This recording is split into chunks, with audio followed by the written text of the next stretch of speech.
Alright guys, so a news video, we haven't really done this in a while, unless you count like a trailer breakdown, a news video, but I figured that this is worth talking about because a lot of channels I haven't seen talk about it. I saw one post about it on Twitter, and I think I saw one person retweet the original post, and then it's been 2 or 3 days and I have not seen a single thing about it. Again, this might just be common knowledge, but the Series X and PlayStation 5 upgrades, the next-gen versions of Cyberpunk have been delayed. Just kind of saw that coming, and then the Witcher 3 remaster has also been delayed. So they were supposed to both come out this year, right? When Cyberpunk released their roadmap earlier in the year, they showed their whole DLC plans and all of that stuff. That was before their lead guy quit. But regardless, they recently, I believe, posted something saying that we're still on track and we still believe and want to get the Cyberpunk and Witcher 3 upgrades, I guess that's what you want to call them, out by the end of this year. But, you know, basically when you're putting that out there, saying that it's, oh yeah, we're still gonna do it, it's still on track, to me that was basically confirming that it wasn't coming out this year. So the Cyberpunk next gen upgrade is set to release in the first quarter of next year. To me, that means like April. Anytime they say anything, they say spring or summer or like fall, winter, it's the last month of that season. So when they say summer, that means like the end of August. When they say spring, that's like the end of April, right? Maybe in the end of May, right? So they're gonna push back, you know, they say whatever they can say to make it sound earlier than it actually is. So the Cyberpunk next gen upgrade will probably come out like April, if I had to guess, assuming it doesn't get delayed again. And I think that's a good spot for it, because, you know, if it releases now, there's just too much stuff coming out. Guardians of the Galaxy comes out like tomorrow or the day after. We got Battlefield, Call of Duty, Forza, the new Jurassic Park game, Halo. Then into next year, Saints Row, Dying Light. I think the only thing it has to complete with in April, I want to say, is Stalker. And once that gets delayed, which it probably will.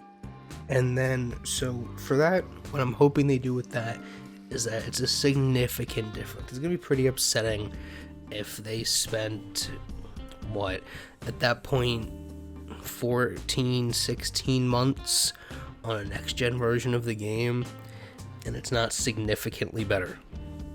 Right? Because if you haven't watched my review, I went from playing on the Xbox One X to playing on the Series X halfway through my playthrough.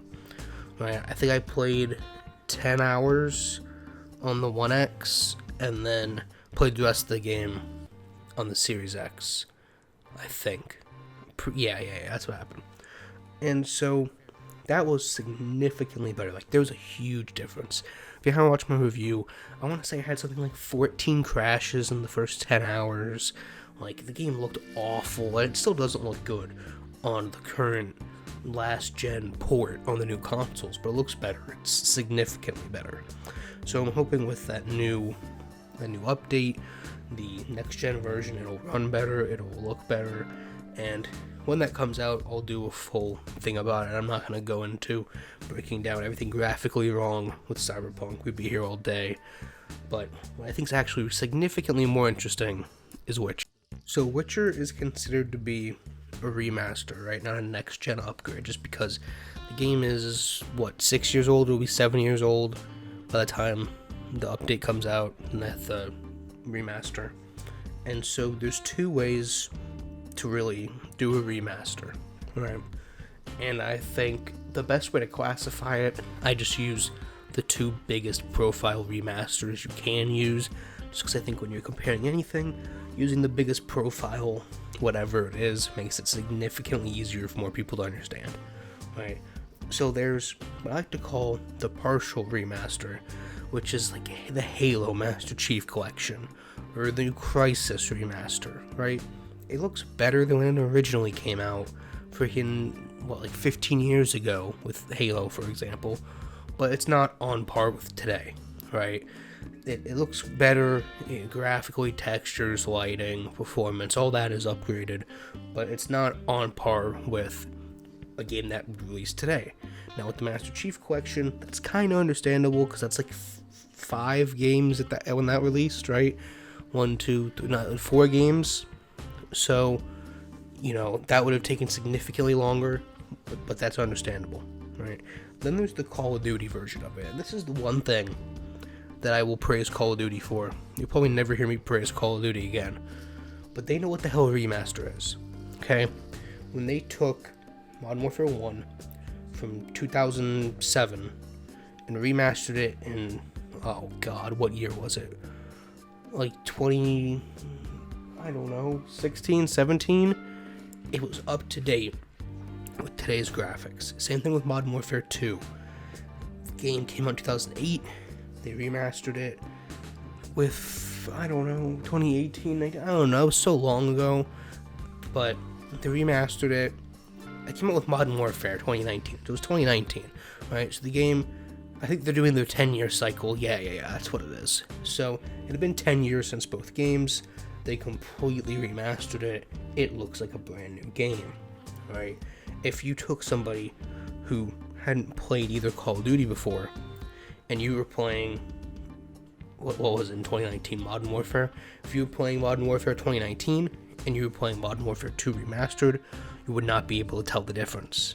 Same thing with, what was it previous, like Infinite Warfare and Modern Warfare 2007 Remastered.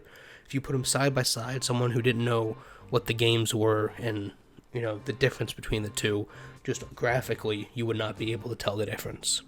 To me, that's what a remaster is, right?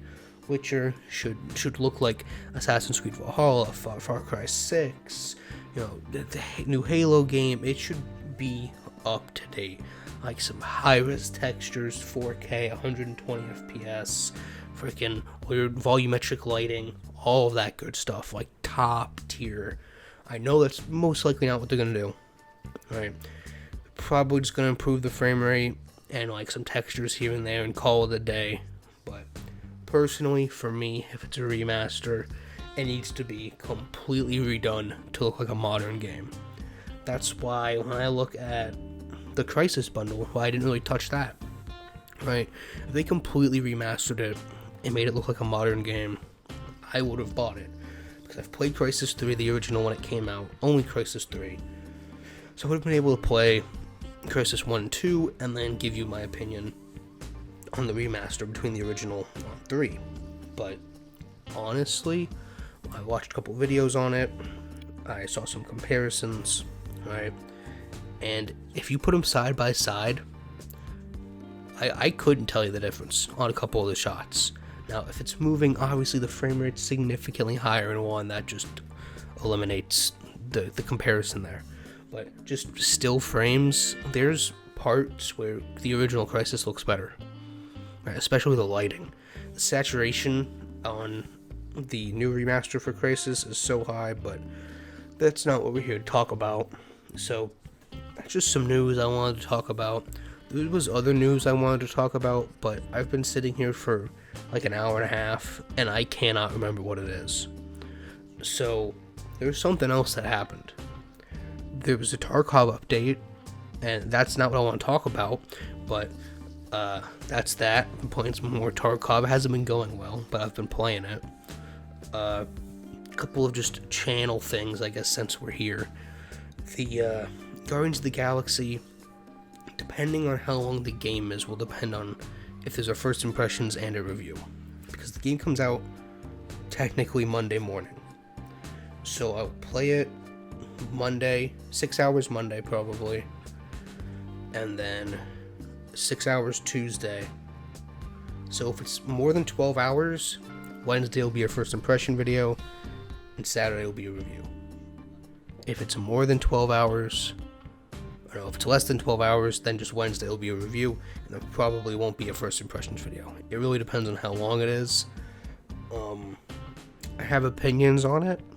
From what I've seen so far, people have posted the first hour of gameplay, and I haven't watched the whole thing. I kind of just skipped to combat, because that's really all I want to see. and watched it for 5 minutes, and then skipped another 20 minutes in the video, watched it for 5 minutes, just skipping around. And I have an opinion on it so far, but it changes when you play it, right? Looking at Modern Warfare 2019 and playing Modern Warfare 2019 are two very different things, right? You can look at it and say it's just a generic ass game, but then when you play it and you feel how the guns handle and all of that stuff, it's significantly different, right? If you put me in a firing range and gave me Modern Warfare 2019 and Call of Duty Vanguard guns and engine, and then could somehow switch engines to Cold War, right, and whatever the hell came before Modern Warfare, I could tell the difference immediately. Everything handles very differently. And so, I don't know where I was going with this, but I'm kind of just ranting on at this point. So, Guardians of the Galaxy, right. So, that review will be out within the next week at some point. I'm definitely going to say, if you're iffy on the game, don't buy it yet. I'm not going to go into a full thing about what I like and don't like and how I feel about it yet. Save that for the review or first impressions. But if you're iffy on what you've seen, which is where I was before I even saw the gameplay, I wouldn't buy it, right? But again, we'll get into that. And if everyone loves it and they hate me because Back 4 Blood sucks and I say that it's bad and everyone thinks it's good, then it is what it is. But you know what? This video is obnoxiously long, and I'm going to wrap it up here. So you guys let me know what you're more excited for, the Witcher 3 Remaster or the next gen update for Cyberpunk, if you're going to replay either of the games when those upgrades release, or if you're just kind of going to hop in and look around, see what's different, and go from there. But that's it for today. I'll see you guys in the next one. Hope you enjoy the video.